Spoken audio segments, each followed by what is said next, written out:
Richard Branson is a remarkable English entrepreneur and philanthropist, best known for founding the Virgin Group. But starting with a single record store and growing it into a conglomerate of over 400 companies? That's the story of Branson's Virgin Group. Branson's journey has been nothing short of a roller coaster, filled with highs and lows. But what's truly inspiring is how he's used each setback as a stepping stone to greater success. From a young age, Branson had an eye for business opportunities and a talent for turning them into profitable ventures.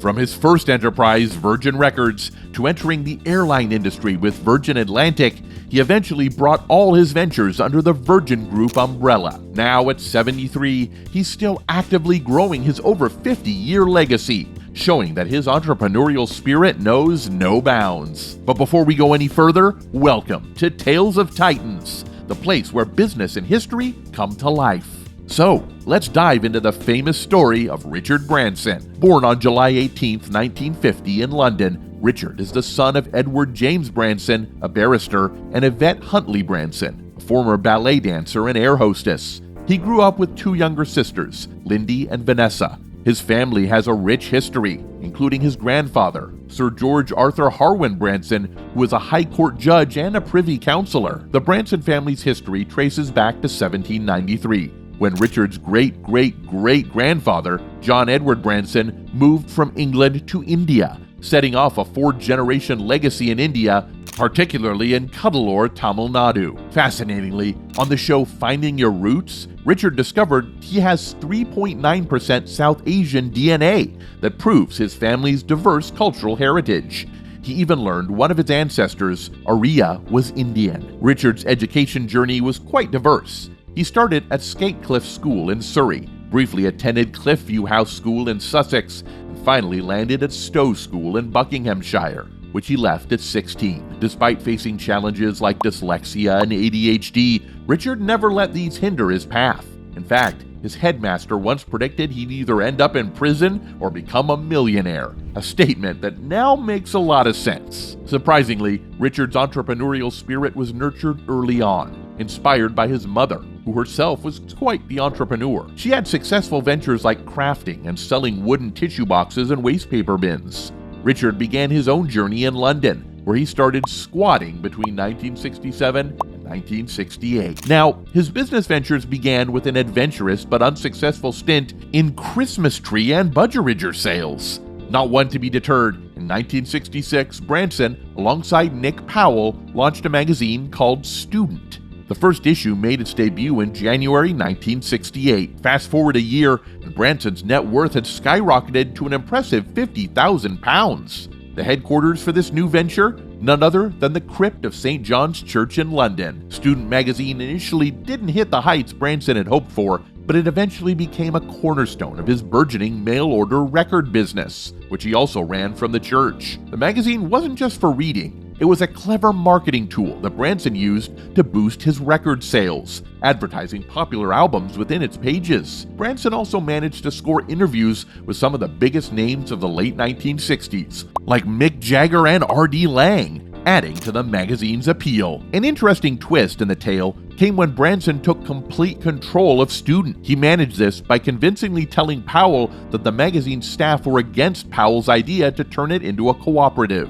Meanwhile, Branson was shaking up the retail world. His business undercut traditional high street outlets, including the well-known chain W.H. Smith, by selling records at significantly lower prices. He famously said, "There is no point in starting your own business unless you do it out of a sense of frustration." This was in reference to the restrictive marketing agreements of the time, which limited discounting, despite attempts in the previous decades to limit retail price maintenance. Branson's entrepreneurial spirit led him to open a record shop on Oxford Street in London. However, in 1971, he faced a challenging situation when he was questioned regarding the sale of records labeled as export stock. The issue was resolved without court involvement, as Branson agreed to pay back any unpaid purchase tax, which amounted to 33%, and a hefty fine of £70,000.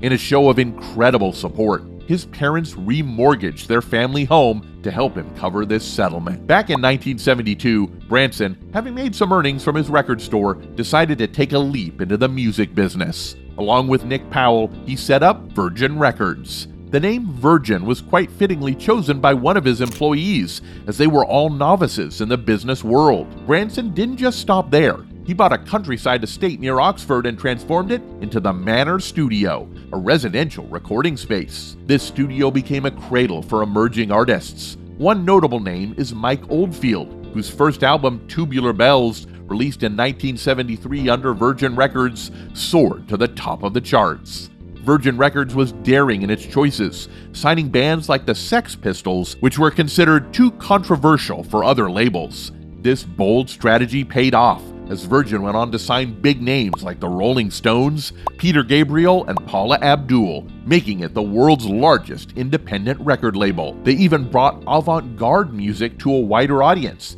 with artists like Faust and Can, and introduced the world to Culture Club. By 1979, Branson's net worth had skyrocketed to £5 million. The following year, Virgin Records expanded its reach internationally. But did you know that Richard Branson also owns an airline industry? It all began during a trip to Puerto Rico, where his flight gets canceled, but instead of waiting around, he charters his own plane and cleverly offers the other stranded passengers a ride, just charging them a small fee to cover his costs. Now, in 1982, Branson made a surprising move by purchasing the famous gay bar Heaven. Fast forward to 1991, he teamed up with David Frost in an ambitious, though ultimately unsuccessful, bid to acquire 3 ITV franchises under the name CPV TV. The early 80s were also a time when Branson dipped his toes into music production. He produced a unique novelty record titled Baa Baa Black Sheep by the Singing Sheep, in collaboration with Doug McLean and Grace McDonald. Branson, amusingly credited as Jeff Mutton,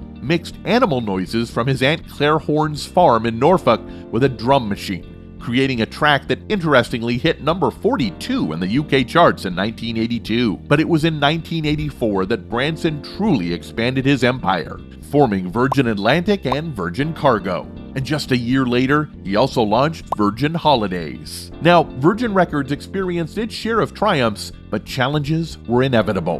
By 1992, the company was grappling with financial difficulties, struggling to stay afloat. In a pivotal moment the following year, Richard Branson sold Virgin Records to Thorn EMI for a staggering $1 billion.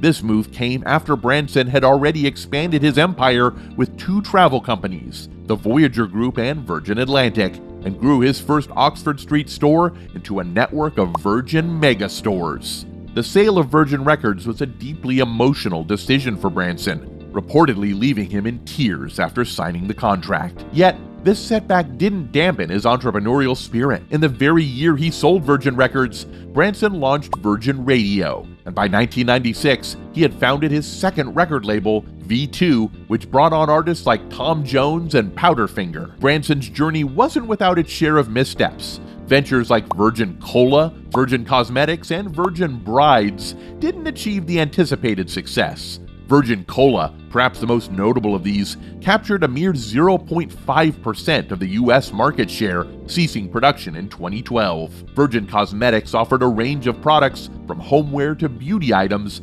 available online and in Virgin stores. Virgin Brides, another brief venture, opened various locations in England in 1996, but closed its last store in 2007. But that's not all. Richard Branson also partnered with Scaled Composites to create the Spaceship Company. And this venture, a brainchild of Virgin Galactic, stems from Branson's lifelong passion for space exploration and his desire to make it accessible to more people. The Spaceship Company proves Branson's resilience, especially after the setback in 2014 when the original ship was destroyed during its first test flight. However, Branson didn't let this deter him.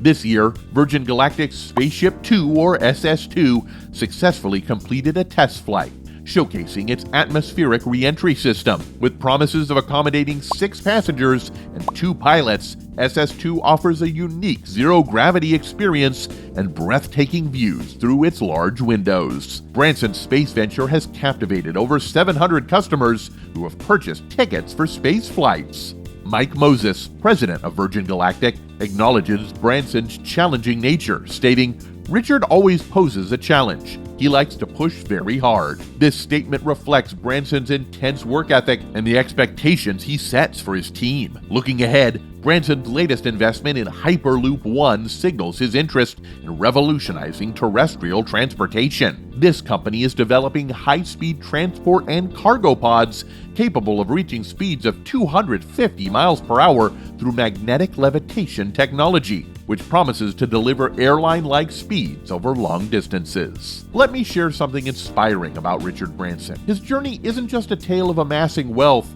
but it's also deeply rooted in his commitment to humanitarian causes. From a young age, Branson showed his altruistic side. Imagine, he launched his first charity at the tender age of 17. Over the years, he has generously contributed to educational initiatives in Africa. Moreover, he's pledged a staggering $3 billion over the next decade to combat the pressing issue of global warming. Now, through his endeavors, Branson illustrates how sustained effort can lead not only to personal success, but also to the advancement of society as a whole. And that's all for today, folks. Let us know your thoughts in the comments down below. Be sure to leave a like and subscribe for more amazing content. And as always, I'll see you in the next one. Peace.